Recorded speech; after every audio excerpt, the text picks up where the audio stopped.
नमस्कार मित्रांनो, मी दिनार कुलकर्णी तुमचं वाढीव दर्जा या चॅनलमध्ये स्वागत आहे। आज आपल्याकडे एक खास व्यक्ती आलेली आहे। महाराष्ट्राची पहिली viral girl artist dancer Sneha Pimprikar आपल्या स्टुडिओमध्ये आलेली आहे। आज आपण तिच्याशी मन मोकळेपणाने गप्पा मारणार आहोत।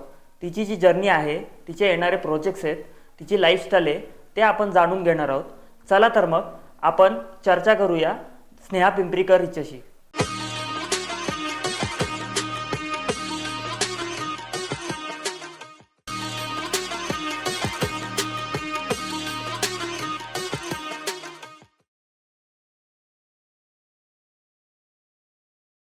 आजच्या सोशल मीडियाच्या काळात आज खूप लोक रील्स व्हिडिओ या गोष्टीमध्ये आपले एफर्ट्स टाकतायत, आपले कलाकार त्याच्यात इन्क्लूड होत आहेत नवीन गोष्टी। सो त्याच्यात आज आपल्याकडे महाराष्ट्राची पहिली व्हायरल गर्ल स्नेहा पिंपरीकर आलेली आहे। सो आपण आज तिच्याकडून जाणून घेणार आहे की पूर्ण तिचा प्रवास आणि आत्ताचं तिचं जे काही प्रोजेक्ट्स चालू आहेत आणि एक नवीन गोष्टी तिच्याकडून जाणून घेऊ। तर स्नेहा, तुझं स्वागत आहे आपल्या चॅनलमध्ये। आणि फर्स्टली की एक सामान्य घरातून एक मोठ्या लेवलला पोचणं, मग सोशल मीडियातून असू दे, फिल्ममधून असू दे, सगळ्या गोष्टीतून एक प्रत्येकजण स्ट्रगल करत असतो। तर अशा याच्यात सामान्य घरातून पुढं जाणं आपल्याला सगळ्यांना माहिती आहे की स्ट्रगल असतं, काही ना काही गोष्टी असतात। तर मला थोडंसं शॉर्टली तुझं एक सांग की सामान्य घरातून येऊन तू कशी काय या इंडस्ट्रीत इन झाली? आता खूप माझे बरेचसे पॉडकास्ट झालेत याच्या आधी पण, आणि त्यावेळेस पण मी माझी जर्नी सांगितली। माझी जर्नी अशी काही खूप मोठी नाही आहे, पण मी डान्सिंग 4th स्टँडर्डपासून डान्सिंग मी करत होते आणि मला आवड होती, पण मी अकॅडमी करायचे।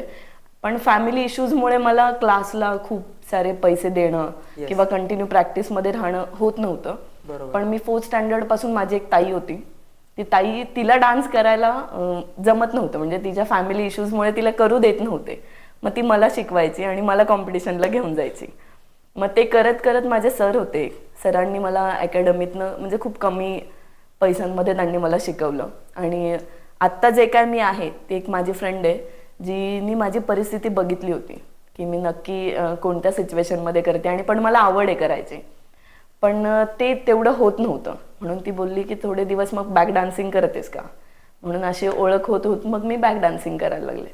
आणि मग बॅक डान्सिंगमधनंच ते मला असे अपॉर्च्युनिटी यायला लागले की तुझं लुकिंग चांगलं आहे, तुझी डान्सिंग चांगली आहे, तर तू लीडला कर म्हणून। मग मी लीडला तिकडे ट्राय करायला लागले। त्यातनं माझा एक व्हिडिओ फलटणमधून व्हायरल झाला। मी म्हणजे ॲक्च्युली घरच्यांना माहीत नव्हतं मी हे सगळं करते डान्सिंग। मी अकॅडमीतनं करते हे माहिती होतं, पण ऑन स्टेज पण मी डान्स करते किंवा लीडला इतकं मोठं काम करते हे माहीत नव्हतं। मी नाव पण खोटं सांगायचं माझं। आणि मग त्यातनं एक व्हिडिओ व्हायरल झाला आणि त्याच्यानंतर मला खूप हाईक मिळाली आणि मी एक वेगळं क्रेज होती त्यात, आणि नुकतंच टिकटॉक आलं होतं। नुकतंच आलं झालेलं की कुणी त्याच्यावर नेगेटिव्ह नको व्हायला, म्हणजे माझी फॅमिली असेल किंवा जे आजूबाजूचे जे लोक आहेत ते नेगेटिव्ह नको व्हायला, म्हणून मी सगळ्यांना सांगायचे की नको तो व्हिडिओ नका हे करू, म्हणून मी हे करायचे। पण त्या म्हणतात ना, त्या एका व्हिडिओमुळे माझी पूर्ण लाईफ चेंज झाली। नक्कीच अशा अपॉर्च्युनिटी येत राहतात। हो, पण आता रिअल लाईफ आणि रील लाईफ, फिल्मच्या ह्याच्यात लाईफ चेंज होते, बरोबर, भरपूर गोष्टी चेंज होतात। तर असे काय चेंजेस आले लाईफमध्ये की एक नॉर्मल लाईफ आणि सडन एक थोडी ग्लॅमर लाईफ चालू झाल्यावर कसे काय चेंजेस आले लाईफमध्ये? बरेचसे चेंजेस होतात लगेच, कारण लोकांचा बघण्याचा दृष्टिकोन लगेच चेंज होऊन जातो। आणि ते बोलतात ना, ज्यावेळेस आपण नॉर्मल लाईफ जगत असतो ना, तो आपण आपल्या मनमर्जीने जगत असतो, पण ज्यावेळेस आपण लोकांच्या कॉन्टॅक्टमध्ये येतो आणि कंटिन्यू त्यांना दिसत असतो, त्यावेळेस पूर्ण लाईफ चेंज होतं। म्हणजे ते म्हणतात ना, कुठे हॉटेलला बसून जेवण करणं हे सुद्धा त्यांना हे होतं की बाबा इथे इथे येणार आहेत किंवा आलेत, आणि ते पूर्ण सगळं चेंज होतं, लाईफस्टाईलच चेंज होऊन जाते। आणि मला असा फरक पडला की मी ज्या वेळेस व्हायरल झाल्यानंतर ना बऱ्याच लोकांना माझं नाव माहीत नव्हतं। म्हणजे मी खूप दिवस नाही, म्हणजे खूप वर्ष म्हणायला लागेल, 2 वर्ष तरी लोकांना माझं नाव माहीत नाही। माझं नाव आता लोकांना कळतंय, आणि मी काही फॅमिली इश्यूजमुळे नाव खरंच सांगत नव्हते. पण आता आता त्याच्यामुळेच माझं चांगलं झालंय आणि मी आता ह्या स्टेजला आहे म्हणून आता सगळ्यांना माझं नाव कळते आणि अजून कळावं असं मला मनापासून वाटतं. आणि म्हणजे ही जी रिअल लाईफ आहे ही खूप वेगळी आणि रिअल लाईफ खूप वेगळी. लोकांना इथे फक्त दाखवायचंय आणि रिअल लाईफ मध्ये आपण जगतोय. पण आजकाल लोकांना रिअल लाईफ मध्येच रील लाईफ हवी आहे असं पण झालेलं आहे. पण माझी जी रिअल लाईफ आहे मी खूप एकदम मिडल क्लास घरातली मुलगी आहे आणि मला सिम्पल राहायला फार आवडतं. पण रील लाईफ मुळे मला ते थोडंसं स्टँडर्ड आणि थोडंसं ते मेंटेन करावं लागतं. आणि ती करावी पण लागते कारण लोकांच्या कॉन्टॅक्ट मध्ये आपण येत असतो सारखे सारखे म्हणून ते चेंजेस करावे लागतात. पण रील लाईफ आणि रिअल लाईफ बराच माझे ते म्हणतात ना कॉम्बिनेशन खूप वेगवेगळं आहे माझं. कारण रिअल लाईफ मध्ये मी खूप वेगळी आहे आणि रील लाईफ मध्ये मी खूप वेगळी आहे ऍक्च्युली. पण मधल्या काळात टिकटॉक सडन बंद झालं तर तसा काही इम्पॅक्ट पडला का लगेच? कारण इंस्टाग्रामनी जस्ट रील चालू केले होते टिकटॉक बंद झाल्यावर आणि इंस्टाग्रामवर हळूहळू लोक यायला सुरुवात झाली होती. म्हणजे टिकटॉकवर भरपूर क्रेज बॅन झालं होतं ते. बरोबर. सो त्या मधल्या पिरियड मध्ये काही असे चेंजेस झाले का? ऍक्च्युली रिअल फॅक्ट सांगायचं तर मी टिकटॉक यूजच करत नव्हते इन द सेन्स मी फक्त माझे व्हिडिओसाठी मी हे करत होते. पण ज्यावेळेस तो व्हिडिओ व्हायरल झाला ना तो मी केला नव्हता. तो ऍक्च्युली तो कोणीतरी तिथे डीओपी असतील कॅमेरामॅन असतील ज्यांनी तो व्हिडिओ काढला आणि त्यांच्याच आयडी वरून तो पोस्ट केला. ऍक्च्युली ते आयडी पण माहित नाही आणि मला ते लोक आयडीतून गेलंच नाहीये मला माहितीच नाहीये तो व्हिडिओ व्हायरल कोणी केला. म्हणजे अजूनपर्यंत तो व्यक्ती माहित नाही. आता व्हायरल नंतर सगळेच बोलतात की आम्ही केलंय पण रिअल कोणी केलंय मी प्रत्येक म्हणजे पॉडकास्ट असेल किंवा आपले इंटरव्ह्यूज असतील सगळीकडे सांगते की त्या व्यक्तीचं खरंच मनापासून धन्यवाद. पण मला अजूनही माहित नाहीये की नक्की तो व्यक्ती आहे कोण. पण मी त्यांचे सगळ्या ठिकाणी आभार मानते आणि डीओपीच असतील तिथले ज्यांनी तो एडिट करून मग पोस्ट केला आणि खूप व्हायरल झाला तो. म्हणजे मी त्याच व्हिडिओवरून मला बाहेरनं पण फोन होते आणि मग असे खूपसे कंटिन्यू प्रोजेक्ट आणि या गोष्टी त्याच्याशीच रिलेटेड. पण बरेचशी कामं माझी गेली पण कारण लोकांना माझं नाव माहित नव्हतं आणि ते सर्च करायचं तर फक्त तो व्हिडिओ यायचा नाव यायचं नाही. त्यामुळे पण खूप प्रॉब्लेम पण आले. पण एक चांगली लेवल पण मला मिळाली आणि तो टाइम मिळाला. आणि एक टायमिंग होता की ज्याच्यामध्ये मध्येच लॉकडाऊन आलं त्यामुळे परत थोडंसं थांबलं. परत स्टॉप झालं इंडस्ट्रीज बऱ्यापैकी स्टॉप झाली त्यासाठी. नक्कीच. आणि जसं मी म्हटलं की जसं आता रील लाईफ आली म्हणजे फॅन्स लोक आले वेगवेगळे. खूप जणांची एक क्रेज असते एखाद्या पर्सनला घेऊन आर्टिस्टला घेऊन.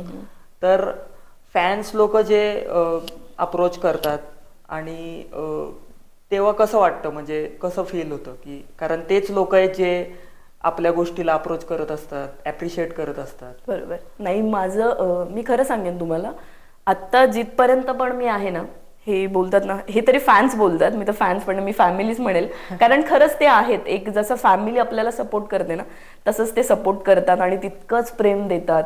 उलट कुठे कुठे आम्हालाच म्हणजे ते म्हणतात ना मोठ्या मोठ्या आर्टिस्टला किंवा आपल्यासारख्या पण आर्टिस्टला कुठे कुठे त्यांना टाइम देणं नाही होत आणि तेवढं आपण त्यांना इंटरॅक्ट नाही करू शकत.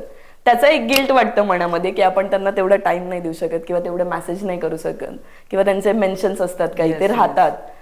त्यामुळे एक छोटीशी ती खंत राहते आणि तेवढं वाईट वाटतं. पण तेही समजून घेतं आणि अजून अजून प्रेम करतात. खूप इतकं प्रेम देतात खूप प्रेम देतात. म्हणजे ते शब्दात सांगण्यासारखं नाहीये आणि असंच भरभरून प्रेम त्यांनी द्यावं हीच माझी इच्छा आहे. नाही नक्कीच फॅन्स लोक आहेत म्हणून अजून तुझी ग्रोथ किंवा कुठल्याही आर्टिस्टची ग्रोथ आणि आज त्यांच्यामुळेच मला महाराष्ट्र ओळखतो असंही म्हणायला लागेल. नक्कीच येस. लोकांचा सपोर्ट नेहमीच राहणार आहे यापुढे पण राहील. आणि जसं मी म्हटलं की फॅन मुवमेंट असतात वेगवेगळे. तर जसं नॉर्मल फॅन असतात तसे क्रेझी फॅन्स पण मिळतात. खूप म्हणजे पॉझिटिव्ह पण मिळतात निगेटिव्ह पण मिळतात. बरोबर. म्हणजे कधी असा काही इन्सिडेंट झालाय का की तू एखाद्या शोला गेली आहे किंवा एखादं शूट चालू आहे सॉंगचं असेल किंवा डान्स शूट असेल काही तर त्या ह्याच्यात असे काही फॅन्स मिळालेत का जे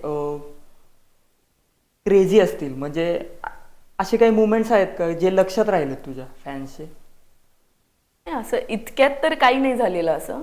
पण एक आत्ता रिसेंटलीच एक मुलगी मला भेटली होती खूप छान होती ती. आणि ती मला वाटतं साताऱ्यात शो होता आणि ती सांगलीवरून आली होती हो. साताऱ्यात शो बघायला. म्हणजे तिच्या फॅमिली मेंबर्स मधलं पण ते गाव होतं, पण ती बोलली मी येणार नव्हते, पण मी तुमचा शो होता म्हणून ती तिथे आली होती. आणि ती मला आधी पण तिने सांगलीमध्ये 2-3 शो बघितले होते, पण ती बोलली मला कधी तुम्हाला भेटता नाही आलं. आणि ती मग त्या टायमिंगला ज्यावेळेस साताऱ्यात शो होता तर मला येऊन भेटली मेकअप रूम मध्ये. तिने खूप रिक्वेस्ट करून, माझ्या यांना रिक्वेस्ट करून सगळ्यांना ती भेटली मला आणि ती रडायला लागली. म्हणजे ते फार छान वाटलं मला की काही गोष्टी आपण चांगल्या पण करतोय, ज्याने लोकांना दिसतंय की आपण चांगलं पण करतोय. नाहीतर मोस्टली आजकाल असं झालंय की काही छोट्याशा गोष्टींमुळे पण सगळी नेगेटिव्हिटी वाढली आहे आणि आमच्याकडे बघण्याचा दृष्टिकोन पण लोकांचा थोडा चेंज पण होत गेलाय. आणि दोन्ही झालंय, म्हणजे नेगेटिव्ह पण तितकाच झालाय आणि पॉझिटिव्ह पण तितकाच झालाय. आम्हाला सपोर्ट करणारे लोक पण तेवढेच आहेत जेवढे की आम्हाला नेगेटिव्ह करणारे लोक पण तेवढेच. पण ते म्हणतात ना, एका आर्टिस्टला ते सगळं कम्पेअर करून आणि ऍडजस्ट करूनच वरती यावं लागतं. पण त्या पॉझिटिव्ह फॅन्स मुळेच आपण कॉन्फिडेंटली सगळ्या गोष्टी, आणि आपण स्वतःही जेवढं पॉझिटिव्ह राहिलं की मी मागच्या पॉडकास्टला पण बोलले होते की काही जे फॅन्स असतात ना किंवा जे काही कमेंट करणार असतात ते यासाठी पण कमेंट करतात की तुम्ही ती कमेंट बघावी.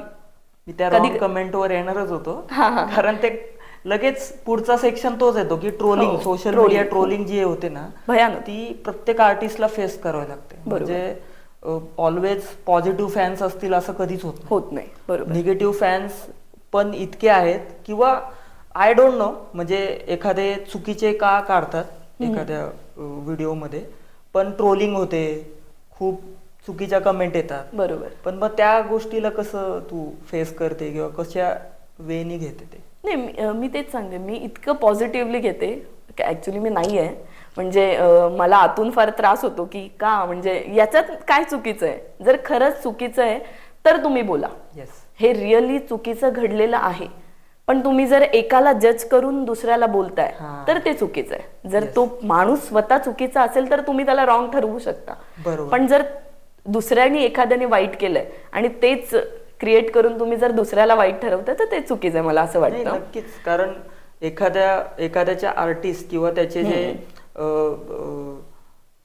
पॉझिटिव्ह गोष्टी असतील ते न बघता आपण निगेटिव्हिटीकडे जास्त हे करतो. आणि बऱ्याच लोकांचं पॉझिटिव्ह पेक्षा नेगेटिव्ह कडे जास्त लक्ष असतं. आणि प्रत्येक जण एक माणूस म्हणून आहे ना, मी म्हणते सगळ्यात जास्त जर चुकाच काढत असेल, पण माझं असं म्हणणं आहे की तुम्ही काढत राहा, म्हणजे त्या सुधारवण्याचा चान्स आम्हाला मिळेल आणि त्याच्यावर आपल्याला काम करता येतं. त्यामुळे माणूस अजून पॉझिटिव्ह होतो आणि त्या नेगेटिव्ह कमेंट्स आणि त्या नेगेटिव्ह ज्या गोष्टी आहेत त्या सांगत जा. मला तर असं वाटतं, खरंच असं वाटेल की हा बाबा ते सांगतात ना की हे चुकीचं आहे, तर त्यांच्या नजरेत ते चुकीचं असावं. जरी आपल्या नजरेत ते नसेल तरी ते त्यांच्या नजरेत चुकीचं असावं, त्यामुळे ते बोलत असतील. जज करणारे फॅन असणं इज डिफरंट, पण नेहमीच निगेटिव्ह वेगळं. ते बोलतात ना की 1700 लोक पॉझिटिव्ह असणं इज इट ओके, पण 700 नेगेटिव्ह मिळणार. तुम्ही किती मोठे, सगळ्यांनाच मिळतो, सगळ्यांना. मग ते तुम्हाला, पण तुम्ही अंडरस्टँडिंग केलं पाहिजे की तुम्हाला 1700 पॉझिटिव्ह हवेत का 1700 नेगेटिव्ह हवेत, याच्यावर तुमचं कंपॅरिझन ठरतं. त्यामुळे 2-3 लोक नेगेटिव्ह बोलतात, काय फरक नाही पडत. नक्कीच. मेसेज किंवा कमेंट खूप जण करत असतील, प्रत्येकाला रिप्लाय देणं पॉसिबलच नाहीये. तर ते ऍक्च्युली रिअल लाईफ आहे. रिअल लाईफ मध्ये आपण प्रत्येकाला वेळ देतो. बरोबर. तर हा एक मोठा पार्ट आहे. सेकंडली, तुझे जेव्हा व्हायरल झाल्यानंतर हळूहळू तुला प्रोजेक्ट मिळायला लागले. बरोबर. सो आत्तापर्यंत सॉंग्स तुझे झालेले आहेत किंवा डान्सच्या कॉम्पिटिशन किंवा कार्यक्रम असतील ते, तर मग अजून कुठल्या प्रोजेक्टवर तू काम केलेलं आहेस? म्हणजे मी मागे रिसेंटली इंडिया सुपर मॉडेल्स म्हणून रियालिटी शो होता. आणि त्याच्या आधी मी महाराष्ट्र सुपर मॉडेल्स केला, ज्याच्यात मुक्ता गोडसे मॅम जजिंगला होत्या. आणि आता रिसेंटली पण जो इंडिया सुपर मॉडेल झाला तो पण रियालिटी झाला. त्याच्या दोन्हीची पण मी फर्स्ट रनर अप आहे. मग आता माझं परत चाललं होतं की मॉडेलिंगसाठी मी दिल्लीसाठी ट्राय करेल म्हणून, आणि दिल्लीतनं कॉल पण होता, पण त्याच टायमिंगला मी श्रीलंकेत होते. म्हणून मग मला ते पोस्टपोन झालं, नाही तर मग मी दिल्लीसाठी पण मॉडेलिंग करणार होते, म्हणजे या टायमिंगमध्ये. आणि आत्ता मी सध्या तर सॉंग्स नाहीच केलेत, कारण आत्ता मी रिसेंटली 2-3 सॉंग्स थांबवलेत की कंटिन्यू शोज चालू होते, इव्हेंट चालू होते, त्यामुळे मी नाही केले.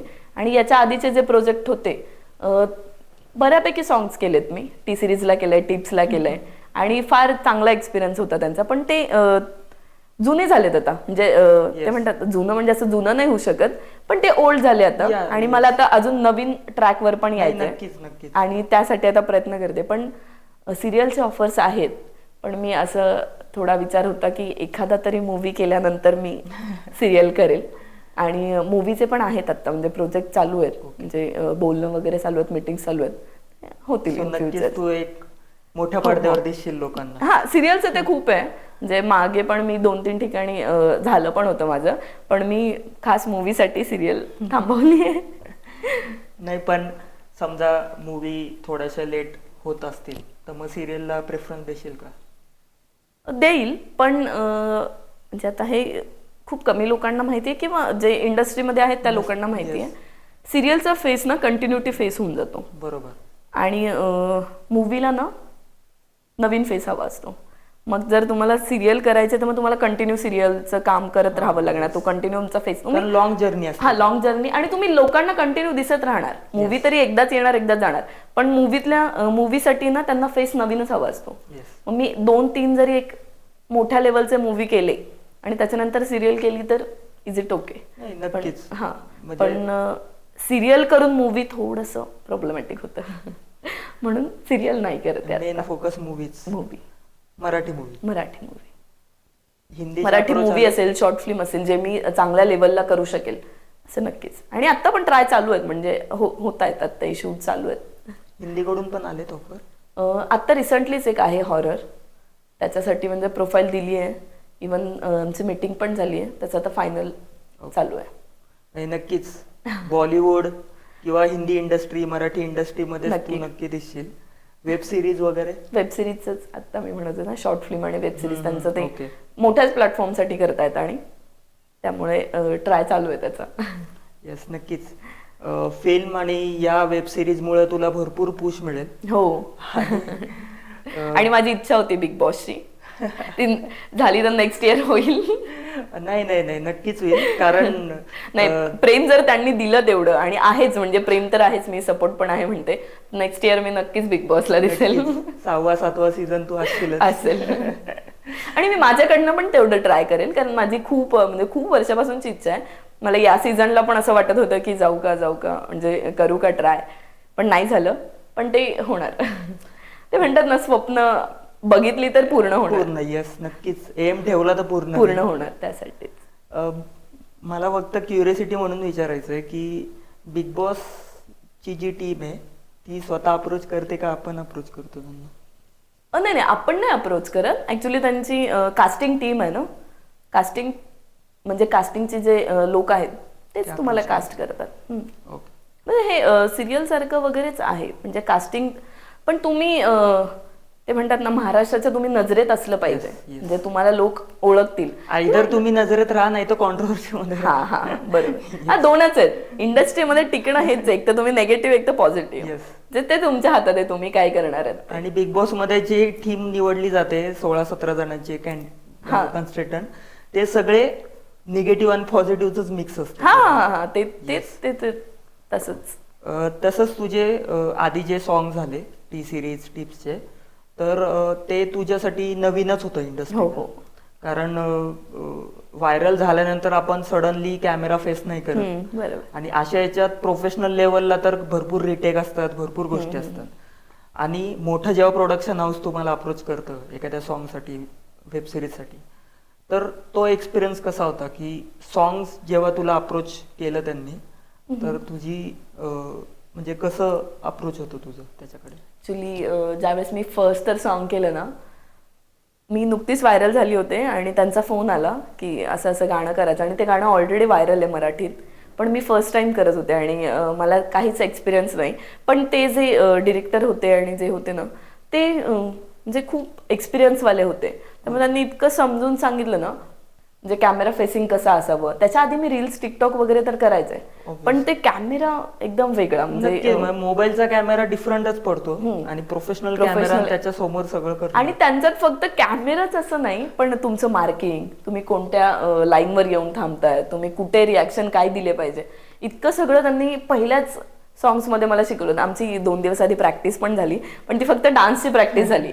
मार्किंगचं आणि हे ते इतकं नाही सांगत, म्हणजे कोणीच इतकं डिटेल्स देत नाही. ते सिरियलला वगैरे होतं, किंवा जे एकदम प्रोफेशनल जे डिरेक्टर आहेत किंवा जे प्रोडक्शन वाले आहेत किंवा ज्यांना खरंच कोरिओग्राफरला माहिती आहे, तेच लोक सांगतात की याच मोमेंटला इथेच येऊन थांबलं पाहिजे, इथेच तुम्ही व्यवस्थित दिसणार, तुमचा हा अँगल तो अँगल, ते तिथे सांगितलं जातं. पण मला फर्स्ट सॉंगलाच त्यांनी समजवलं होतं, कारण डिरेक्टर आणि जे हे सगळे होती टीम, ती खूप म्हणजे चांगल्या लेवलला काम करणारे होते आणि मोठा सेटअप होता. I think first song T सिरीजचं होतं ना? नाही, फर्स्ट सॉन्ग आम्ही ह्यांना दिलं होतं, दिवानी झालीस गे म्हणून एक सॉन्ग होतं.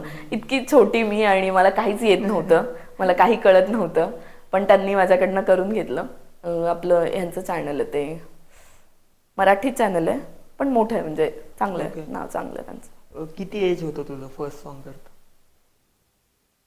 एज 20-21 असेल. आता माझं एज कळेल लोकांना किती जास्त एज असं म्हणतील. नाही, नक्कीच. म्हणजे तो प्रोफेशनल एक्सपिरियन्स खूप डिफरंट असतो. खूपच. आणि त्याच्यानंतर पण खूपसे एक्सपिरियन्स आले, पण ते म्हणतात ना, चुका करत करतच माणूस शिकतो. त्या आत्ताही खूप चुका आहेत काही गाण्यांमध्ये, किंवा मी माझ्या कामावरती किंवा माझ्या एक्सप्रेशन्स ह्याच्यावर, डान्सवर खूप चुका आहेत. पण ते हळूहळू हळूहळू जसं अजून ऍक्टिंग पार्ट यायचंय, ऍक्ट यायचं आहे. नाही, पण मी थिएटर आर्टिस्ट आहे, मी थिएटर केलेलं आहे, मी पुरुषोत्तम केलेलं आहे. हो, त्यामुळे ते आहे थोडंसं, म्हणजे मग इझी आहे तुझं. त्यामुळे नाटक आणि ते ऍक्टिंग सोडून हे डान्सिंगचं पण म्हणतो ना, ज्यांना डान्स येतो ना, त्यांचं एक्सप्रेशन्स आणि याच्यावर भर असतो, त्यामुळे ऍक्टिंगला त्यांना थोडंसं इझी होऊन जातं. जे थिएटर करतात किंवा डान्सिंग मध्ये जे असतात ना, त्यांना हे क्राऊडचं फिअर नसतं, म्हणजे ते खूप डायरेक्ट ते आम्ही कनेक्ट होतात ना क्राऊड सोबत. आणि उलट आमचं असं आहे, जे कोणी पण नवीन लोक असतात किंवा जे नवीन आर्टिस्ट असतात, त्यांना भीती असते की स्टेजवर लोक एवढे, पब्लिक एवढं, हे कसं होणार. आणि आम्हाला लोक दिसली नाही की आम्ही हे होतो, अरे क्राऊडच नाहीये, कमी आहेत लोक, कमी आहेत. म्हणजे आम्हाला आमचं उलट झालंय सगळं. थिएटरला पण तसंच आहे, ज्यावेळेस फुल थिएटर भरलेलं असेल ना, त्यावेळेस त्यांची एक वेगळी एन्जॉयमेंट असते. पण तेच थोडेफार लोक कमी असेल, पॉवरफुलच असणार, काम तर पॉवरफुल असणार, ते 100% देणार, पण ते एक मनामध्ये येत असतं की लोक कमी आहेत इथे, थोडं पब्लिक कमी आहे, ते होत राहतं. पण क्राऊडला कॉन्फिडेंटली फेस करणं एक आर्टिस्टच करू शकतो. आणि खूप खूप गट्स पाहिजे, खूप नेगेटिव्ह पॉझिटिव्ह सगळं तुम्हाला तिथे. आणि मी सांगते ना, 100% एखादा व्यक्ती आपल्याला बघून बोलत असतो तरी आपण त्याला रिॲक्ट नाही करू शकत, की तुम्ही काहीच रिॲक्ट नाही देऊ शकत, रिॲक्ट नाही करू शकत. तुमच्या डोक्यात जे स्क्रिप्ट आहे ती तुम्ही विसरू नाही शकत. नाही, बरोबर. तर लाईव्ह परफॉर्मन्स खूप हार्ड असतो, म्हणजे कॅमेरा समोर करणं एक इझी आहे, कारण रिटेक असतात त्याच्यात. बरोबर. तर नक्कीच या गोष्टी खूप चांगल्या वाटल्या, म्हणजे कारण खूप जणांना या गोष्टी कळत नाहीत. म्हणजे एक आर्टिस्ट जेव्हा समोर येतो तेव्हा त्याचं स्ट्रगल कोणाला दिसत नाही. त्याचं फॅन फॉलोईंग दिसतं, लाईक्स कमेंट दिसतात, बरोबर. पण त्याच्या मागचं जे त्यांनी कष्ट केलेले आहेत किंवा जे गोष्टी फेस केलेल्या आहेत त्या कधीच दिसत नाहीत त्याला.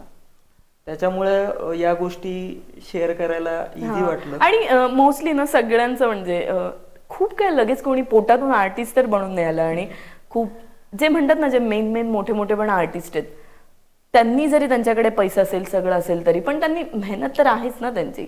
लोक बोलतात की आम्ही वडापाव खाऊन दिवस काढलेत. नाही, ही सिच्युएशन प्रत्येकाच्या लाईफमध्ये येते, कारण एक वेळ असते, त्या टायमिंगला तुमच्या सोबत कोणी असेल नसेल हे नाही माहिती. आणि ही वेळ गरीबातला गरीब आणि श्रीमंतातला श्रीमंत जरी असेल तरी त्याच्यावर ही एक दिवस ना वेळ येते. त्यामुळे ही जी जर्नी आहे ना, मी का म्हटलं माझी जर्नी छोटी आहे, मी सगळ्यातनं ह्या सगळ्यांना पण गेलेली आहे. त्यामुळे मला याची खूप इम्पॉर्टंट आहेत मला ह्या सगळ्या गोष्टी. पण मी त्या का नाही सांगत की आत्ताचं जे जनरेशन येणार आहे ना, हे खूप शार्प आहे, त्यामुळे ते आधीच शिकून येत आहे सगळं. त्यांना ह्या सिच्युएशन मधनं पण जावं लागणार आहे हेही त्यांना आधीच माहिती आहे, कारण ते सगळं बघतायत. सोशल मीडियाने सगळं सोपं करून ठेवलंय, त्यामुळे त्यांना सगळं दिसतंय. त्यामुळे ह्या जर्नी सांगून त्यांना मला डिसअपॉइंट नाही करायचं किंवा त्यांना ती जगू देत, त्यांना स्वतः ती जगू देत, त्यावेळेस ते सांगतील. नाही नाही, प्रत्येकाची जर्नी वेगळी आहे, स्ट्रगल पण वेगळं आहे. इवन आत्ताची जी जर्नी आहे त्यांना भरपूर गोष्टी स्वतःहून मिळालेल्या आहेत. म्हणजे सोशल मीडिया जसं तू म्हटलं, किंवा मोबाईलचे कॅमेरे. म्हणजे तुझी जर्नी चालू झाली असेल तर जस्ट सोशल मीडिया एवढं काहीच नव्हतं, व्हायरल. त्याच्या पण खूप आधीपासून आम्ही करत होतो ना, त्यामुळे नाही असं काहीच नव्हतं. आणि एवढं क्रेज पण कोणाला नव्हतं की युट्यूब वगैरे होतं त्या टायमिंगला, पण इतकं क्रेज नव्हतं जसं की आता क्रेज आहे. तेव्हा रील्सचा जमाना नव्हता, तेव्हा मोठेच व्हिडिओ थोडस त्याच्यात. बरोबर. जसं आत्ताच्या जनरेशनचं तू बोललीस, तर खूप जणांना या इंडस्ट्रीत येण्याची इच्छा असते. मॉडेलिंग इंडस्ट्री असेल, ऍक्टिंग इंडस्ट्री असेल, डान्सिंग इंडस्ट्री किंवा रियालिटी शोज असतात. बरोबर. प्रत्येक जण जसं आता आपण सोशल मीडिया म्हटलो तर त्या पद्धतीनेच प्रत्येक जण बघायला बघतो. तर नवीन जे येणारं जनरेशन आहे त्याला काय सांगशील की इंडस्ट्रीची जर्नी कशी असायला पाहिजे, किंवा त्यांनी काय केलं पाहिजे या इंडस्ट्रीत येण्यासाठी, किंवा कोणत्या स्किल्सला जास्त लक्ष दिलं पाहिजे? बरोबर. नाही, मी तर म्हटलं ना, सोशल मीडियामुळे इतकं सोपं झालं ना कनेक्ट व्हायला, म्हणजे इंडस्ट्रीशी पण, लोकांशी पण, मोठ्या मोठ्या आर्टिस्टशी पण म्हणा, खूप कनेक्ट व्हायला खूप इझी झालंय. त्यामुळं इतकं इझी झालंय ना ही इंडस्ट्री, फक्त ती कळली पाहिजे. म्हणजे तुम्ही ग्रोथ करताय तर ती ग्रोथ कुठपर्यंत आहे आणि त्या ग्रोथसाठी तुम्हाला टिकवण्यासाठी काय काय करावं लागेल हे एका आर्टिस्टला कळलं पाहिजे. आणि जे पण आता ट्राय करतायत की आम्ही आर्टिस्ट व्हावं किंवा आम्ही मी पण काय अजून इतकं मोठं नाही म्हणता येणार माझं, मी पण ट्राय करतेय, मी शिकतेय, अजून शिकत राहायचंय, मला मोठं व्हायचंय आणि एक वेगळ्या लेवलला. पण ते म्हणतात ना की खूप मेहनत करावी लागते.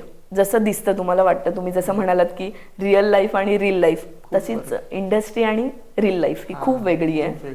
इंडस्ट्री खूप वेगळी आहे आणि रील लाईफ खूप वेगळी आहे. मग रील लाईफला तुम्हाला त्यांच्या प्रमोशनसाठी, त्यांच्या कामासाठी ते केलं जातं. आणि ज्यावेळेस तुम्ही थिएटर करता, तुम्ही ऍक्टिंग करता, तुम्ही शिकता किंवा तुम्ही प्रॉपर त्याच्यातले मास्टर होता, त्यावेळेस तुमचे एक वेगळे लेवल आहे. त्याच्यासाठी तुम्ही ग्रोथ ज्यावेळेस तुम्ही लहान आहेत तेव्हापासूनच केली पाहिजे. आणि एका आर्टिस्टनं तर मी म्हणते शेवटपर्यंत शिकत राहिलं पाहिजे, कारण तेच तुम्हाला वरती घेऊन जाणार आहेत. आणि ज्यावेळेस तुम्ही कंटिन्यू लोकांना दिसता ना, त्यावेळेस तुम्ही एक मोठ्या स्टेजला, मोठ्या लेवलला, आणि तशा तशा तुम्हाला ऑपॉर्च्युनिटी येत जातात. त्यामुळे तुम्ही चांगलं काम करत राहा, शिकत राहा आणि मोठे व्हा. जसे गावात शो होतात, म्हणजे डिफरंट ठिकाणी तुला शोला जावं लागतं, तर गावातले लोक, या नॉट ओनली गाव, खूप जणांचं, जसं मी कमेंटच्या याच्यात मेंटॅलिटी बोलतो तसं खूप ठिकाणी लोक ऍक्सेप्ट करत नाही. म्हणजे डान्स किंवा अजून काही कार्यक्रम असतील ते ऍक्सेप्ट करत नाही. तर मग तुला काही असे एक्सपिरियन्स आलेत का रिलेटेड टू? खूप एक्सपिरियन्स येतात असे, आणि डेली येतात. जितके वर्ष, मला इंडस्ट्रीत 11पेक्षा जास्त वर्ष झालेत. हो, म्हणजे डान्सिंग फील्डला मी ते सांगते 4th स्टँडर्ड पासून, पण या फील्डचं जर पकडलं तरी मला 10 वर्षाच्या पुढे या फील्डमध्ये झालेले आहेत. पण एक्सपिरियन्स म्हणजे 10 वर्षात पण एवढे एक्सपिरियन्स आहेत ना की तुम्ही किती स्टँडर्ड राहा, किती मोठे व्हा, पण लोक तुम्हाला जज करायचं नाही सोडणार. जज करायचं पण, तुमचा विषयी नेगेटिव्ह विचार करायचं पण, तितकेच पॉझिटिव्ह पण आहेत. म्हणजे काही लोक इतके चांगले मिळतात की त्यांना कुठे ठेवू आणि कुठे नको असंही होतं. पण काही लोकांना इथे ठेवूच नको असंही होतं की खूप नेगेटिव्ह विचार केले जातात आमच्याबद्दल. मी सांगितलं ना, कोणी कोणी लोक तर आमच्या समोर सुद्धा बोलतात, म्हणजे आम्हाला दिसतंय की ते बोलतायत, पण आम्ही त्यांना रिॲक्ट नाही करू शकत. कारण तुम्ही एक आर्टिस्ट आहे, तुम्ही आर्टिस्ट, दुसऱ्या लोकांना तुम्ही नेगेटिव्ह कमेंट नाही करू शकत. ते तुम्हाला पचवावीच लागते. आणि हे प्रत्येक आर्टिस्टला करावं लागतं. प्रत्येक जो स्टेजवर असेल, स्टेजच्या खाली असेल, मोठ्या पडद्यावर असेल, सगळ्या आर्टिस्टला हे पचवणंच आहे. मग ते कुणीही कितीही नेगेटिव्ह बोललं तरी ते तुम्हाला पचवावंच लागणार आहे. म्हणजे जे कमेंट मध्ये बघते ते रियालिटी मध्ये पण दिसतं. आणि मी तर म्हणेल कमेंट मध्ये हे कमी होतं जे समोर जास्त होतं. कारण समोर इतके सारे लोक असतात ना की नाही कळत आपण किती 4 लोकांना काय सेम उत्तर देणार. आपण 4 लोकांना असं पर्सनली सांगायला नाही जाऊ शकत की मी अशी नाहीये, मी अशी आहे, मी अशी नाहीये, मी अशी आहे. तर त्यांचे जसे व्ह्यूज आहेत, त्यांचे जसे विचार आहेत, तसे ते विचार करतात. त्यांची मेंटॅलिटी, आणि ते जुनं बघत आलेत ना की ह्याच सगळ्या गोष्टी पहिल्यापासून होत आहेत. पण हे खूप लोकांना माहित नाहीये की ह्या सगळ्या इंडस्ट्री वेगवेगळ्या आहेत. यांना कुठे ठेवावं हेच ह्यांना, म्हणजे ती त्यांची ते म्हणतो ना, त्यांना या इंडस्ट्रीचं नॉलेज नाहीये. त्यामुळे ते त्या सगळ्यांना एकत्र हे करतात आणि आपल्याला त्या इंडस्ट्रीचं नॉलेज आपण सगळ्यांना वेगवेगळ्या कॅटेगरीत बघतो. बरोबर. येस. कारण प्रत्येक माणूस हा खालून वरती येतो, तसं त्याची प्रत्येक लेवल चेंज होत जाते. तो डान्सिंग मधनं असेल तर तो ऍक्टिंग मध्ये, तो ऍक्टिंग मधनं तो अजून मोठा होतो, तो स्टार होतो. हे प्रत्येक कॅटेगरी वेगवेगळी आहे. लोक फक्त इथेच बघतात आणि मग एकदम मोठं झालं की म्हणतात अरे हा इथे गेला का, असं पण होतं. मी म्हटलं ना, स्ट्रगल नाही बघत त्याच्या स्ट्रगल नाही बघत. आणि इवन मग त्यातला कधी कधी मुलींच्या बाबतीत त्याचं वेगळं नाव पण पडलं जातं. इंडस्ट्रीत त्याचे वेगवेगळे प्रॉब्लेम्स पण येतात जे मुलींना फेस करावे लागतात. खूपशा गोष्टी हे करून पचवलं जातं. पेशन्स ठेवावं लागतं. पेशन्स ठेवा. आणि एका आर्टिस्टकडे खरंच तेच हवं असतं. असावं लागतं. माझ्यात खूप कमी आहेत. पेशन्स लेवल्स माझे खूप कमी आहेत, पण मी करते. म्हणजे मी जशी या इंडस्ट्रीत आली आहे ना, तसं मलाही तेच करावं लागतंय. पण मला खूप त्रास होतो म्हणजे असं कोणी नेगेटिव्ह बोललं, नेगेटिव्ह केलं. कारण पर्सनली मला असं वाटतं मी नाही आहे ना, तर मग नाही बोललं पाहिजे. मग तुम्ही आधी बघा खरंच तसं आहे का, तसं झालंय का, तर मग जज करा. पण ते नाही, एका आर्टिस्टला पॉइंट केलंच जातं सारखं सारखं. पण याच मेंटॅलिटीमुळे खूप मुलींना तुझ्यासारखं पुढे जायचंय किंवा या इंडस्ट्रीमध्ये पुढे जायचंय, तुझ्यासारखं बनायचंय. तर मग त्या मुली ह्या सगळ्याचा विचार करून कुठेतरी स्वतःला स्टॉप करतात. बरोबर. पण मग त्यांनी काय केलं पाहिजे की पुढे येण्यासाठी? जर एखादी मुलगी किंवा एखादी, तिला तर आपण आर्टिस्ट म्हणू कारण ती विचार करते म्हणजे ती आर्टिस्ट आहे. नक्कीच. जर ती हा विचार करते की तिला हे करायचंय, तर आधी तर मी म्हणेल की तिने फॅमिली सपोर्ट घ्यावा थोडा तरी. कारण स्टार्टिंगला तर नसतोच कोणाला, मलाही नव्हता, मला पण खूप नंतर मिळाला. पण जर तिला 100% ती शुअर असेल की मला यातच करिअर करायचंय, तर मग दुनिया काय म्हणेल याचा विचार नाही केला पाहिजे. कारण तुम्ही किती चांगलं केलं आणि किती वाईट केलं तरी ते बोलणार आहेत. पण माझं तरी पर्सनली हे असेल की तू तुझं जे काय करते ना, ते तुझ्या कामात 100% दे. म्हणजे तू त्या स्टेबल हो, तेवढ्या लेवलला ये की बाबा मला दुनियेने किती काही बोललं तरी मला काही फरक पडणार नाहीये. आणि मी तेवढी स्ट्रॉंग आहे की मी हे सगळं एक्सेप्ट करून मी पुढे मी काम करू शकते इंडस्ट्रीत. कारण इंडस्ट्री खूप डेंजर आहे. जे जितकं दिसते चांगली तितकंच कोणाला वाईट एक्सपिरियन्स पण आहेत त्याचे. त्यामुळे आणि हे होत राहतात, कारण प्रत्येक माणूस सारखा नाहीये ना. प्रत्येक माणसाला या नेगेटिव्ह पॉझिटिव्ह गोष्टीतून जावं लागतं. प्रत्येक माणूस चांगलाच निघेल इंडस्ट्रीत असं नाही होऊ शकत. मुलींना फसवणं असेल किंवा मुलींचे काही प्रॉब्लेम्स असतील, ते पण तिथे फेस केले जातात. इंडस्ट्री जे लोक बोलतात ना, हे ऑलमोस्ट थोडंफार आहे. पण तुम्ही एक मुलगी म्हणून किंवा तुम्ही एक तुमची मेंटॅलिटी सगळं सांभाळून तुम्ही जर कसं हँडल करता, तर तुम्ही या इंडस्ट्रीत टिकू शकता आणि मोठ्या लेवलला जाऊ शकता. की तुम्हाला जज करणं पण आलं पाहिजे की हा समोरचा व्यक्ती तसा आहे का, मी 100% ट्रस्ट ठेवून त्याच्यावर काम करू शकते का, हे पण. आणि प्रत्येक मुलीला हे कळतं. ते म्हणतात ना, मुलींना गॉड गिफ्टेड आहे. खरंच मुलींना गॉड गिफ्टेड आहे की त्यांना स्पर्श, त्यांना त्यांचे इंटेन्शन समोरच्यांचे कसे आहेत काय, हे सगळं मुलींना कळलं जातं. त्यामुळे त्यांनी हे सगळं डोक्यात ठेवून मग या इंडस्ट्रीत यावं. आणि खरंच या इंडस्ट्रीत खूप नाव आहे, फक्त पचवायची ताकद पाहिजे. याच गोष्टीला घेऊन शेवटचा प्रश्न हाच आहे की जसं तू फ्रॉड आणि चुकीच्या गोष्टी म्हटली इंडस्ट्रीत, तर ऐकायला येतं बाहेरच्या लोकांना, जे इंडस्ट्रीत असतात त्यांना रियालिटी माहीत असते. बरोबर. काही जणांना चांगले अनुभव येतात, काहींना वाईट येतात, जसं तू म्हटली. बरोबर. पण मग ऍक्च्युअल मध्ये फ्रॉड जे होतात, तर खरंच त्या गोष्टीने म्हणजे एवढे इंडस्ट्रीत फ्रॉड आहेत का, तेवढे का होतात का? लोक तसे खूप म्हणजे नवीन येणाऱ्या पर्सनला तसं ट्रीट करतात का? होतं थोडं प्रत्येक ठिकाणी असतं. म्हणजे हीच इंडस्ट्री असं नाही म्हणत मी. ऑलमोस्ट तुम्ही कोणती इंडस्ट्री घ्या, जे जॉब पण करतात त्यांना पण, जे मोठ्या मोठ्या लेवलला आहेत त्यांना पण विचारा, हे प्रत्येक ठिकाणी होतं. एक तो माणूस म्हणून आहे ना, प्रत्येक गोष्टी आपल्या इनबिल्ट आहेत. म्हणजे कोणाची ईर्ष्या करणं, कोणाची चांगलं राहणं, कोणाशी वाईट होणं, हे प्रत्येक माणसाच्या इनबिल्ट आहेत ते. त्यामुळे त्यांना त्या क्रिएट होत जातात. त्यामुळे मी तर तेच म्हणेल, प्रत्येक माणूस हा सेम आहे असं नाही होऊ शकत, कारण सारखा नाहीये.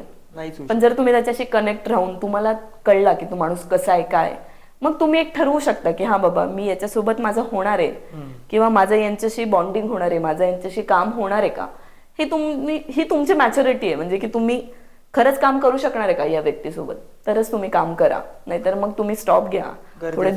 थोडे दिवस तुम्ही स्वतःसाठी काम करा, स्वतःसाठी वर्क करा की तुमचं नक्की या फील्डमध्ये काही होणार आहे का, इन फ्युचर आहे का. म्हणजे फ्युचरमध्ये जर तुम्ही 100% देतात तरी पण तुम्हाला ते मिळत नाहीये, तुमचा ऑरा सगळा चेंज होतोय, तर मग थोडंसं स्टॉप घ्यायचं, थोडंसं स्वतःवर काम करायचं आणि मग परत यायचं. खूप जणांना या फ्रॉडमुळे डिप्रेशन या गोष्टी पण फेस कराव्या लागतात. हे मोठ्या मोठ्या आर्टिस्टला पण होतं, कारण कंटिन्यूचं काम असतं आणि अचानक स्टॉप झालं की मग एक काम नाहीये, त्यामुळे पण थोडंसं होऊन जातं. पण टचवूड की काम आलं तर एखाद्या आर्टिस्टला सलग पण काम असतं, आणि नसेल तर मग थोडासा गॅप तर प्रत्येक आर्टिस्टला पण हवा असतो, फेस करतो आणि करावं लागतं. कंटिन्यू काम नाही. आता किती मोठा आर्टिस्ट असेल तरी पावसाळ्यात वगैरे काय काम करणार. पावसाळ्यात कमी शूट्स होतात, खूप कमी होतात, कारण पावसाळ्यात त्यांचं सगळं सेटअप आणि हे ते, त्यामुळे पैसा जास्त खर्च होतो, त्यामुळेच तिकडे स्टॉप असतं पावसाळ्यात काम. 8 महिने कम्प्लीट. हा, आणि फ्रॉडचं जर तुम्ही म्हणालात ना, फ्रॉड तर प्रत्येक इंडस्ट्रीत होतात. इथेच काय, प्रत्येक इंडस्ट्रीत फ्रॉड आहे आणि आत्ताची दुनिया सगळी फ्रॉडवर आहे. म्हणजे लोकांचे थिंकिंग लेवल थोडे चेंज झालेत. लोकांना असं वाटतं प्रत्येक ठिकाणी फ्रॉड आहेत, पण काही काही जेन्युइन लोक आहेत जी खरंच जेन्युइनली काम करतात. आणि या इंडस्ट्रीत पण तसे लोक आहेत. प्रत्येक ठिकाणी काय सगळं फ्रॉडवरच चालतं असं नाहीये. हा, नाही होऊ शकत आणि होतही नाही. जर तुम्ही चांगले आहात तर तुम्हाला लोक पण चांगले मिळतात. फक्त तुमच्याकडे ती मेंटॅलिटी, आणि मी म्हटलं ना परत एकदा, तुमच्याकडे तेवढं बघण्याचा दृष्टिकोन पाहिजे की हे खरंच फ्रॉड आहे का हे खरंच जेन्युइन आहे. मग तुम्ही जेन्युइनला काम करायचं की तुम्हाला फ्रॉडला काम करायचंय, असं ती मेंटॅलिटी ठेवली पाहिजे मग माणसाने. जसं आपण इंडस्ट्रीशी बोललो, तसं सेम इंडस्ट्रीतलं एक नाव आहे गौतमी पाटील. सेम इंडस्ट्रीत राहून तुझे आणि तिचे कसे संबंध आहेत? संबंध म्हणजे आधीपासूनच चांगले आहेत. ती चांगली मुलगी आहे आणि ती आता तिच्या वेगळ्या लेवलला आहे, त्यामुळे एक आर्टिस्ट म्हणून ती पण खूप छान काम करते.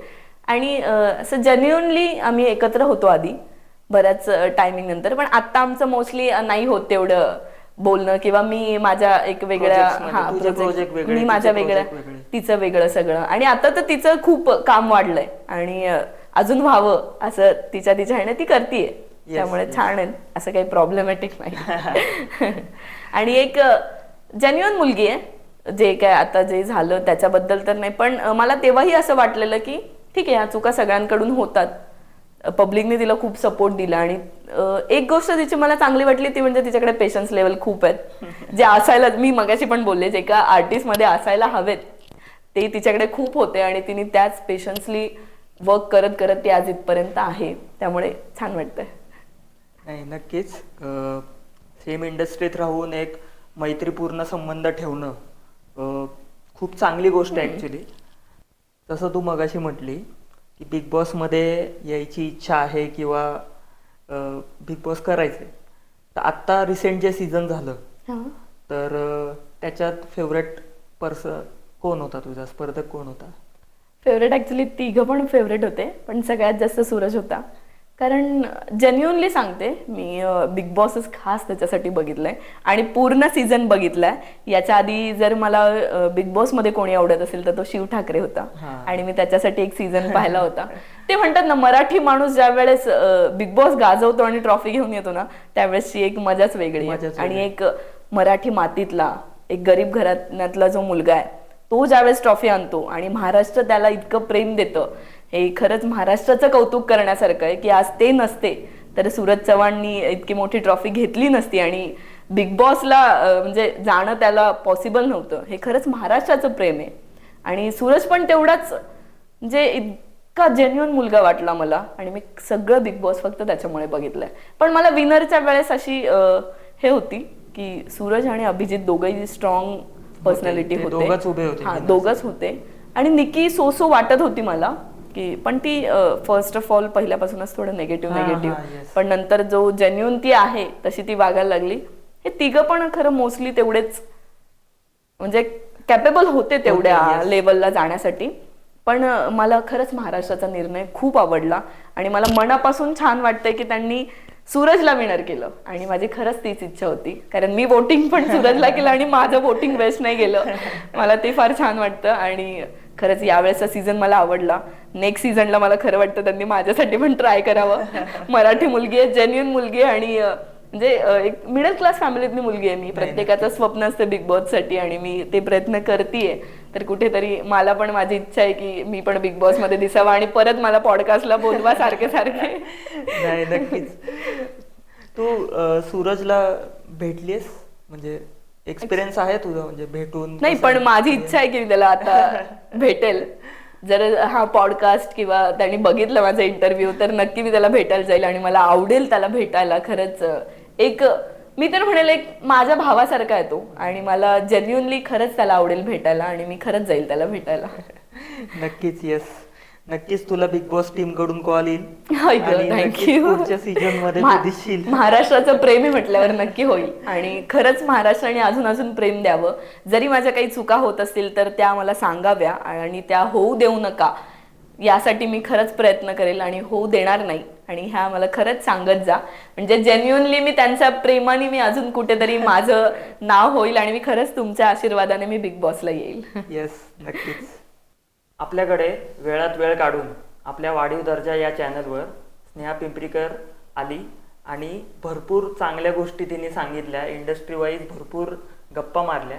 त्यासाठी आपल्याकडून तिला छोटीशी भेट, महाराजांची फ्रेम थँक्यू. आमच्याकडून लकी बांबूचं जे प्लॅन्ट आहे की नक्कीच तुला भरपूर लक आणि भरपूर प्रॉस्पेरिटी मिळावी म्हणून यासाठी एक छोटीशी गिफ्ट. थँक्यू.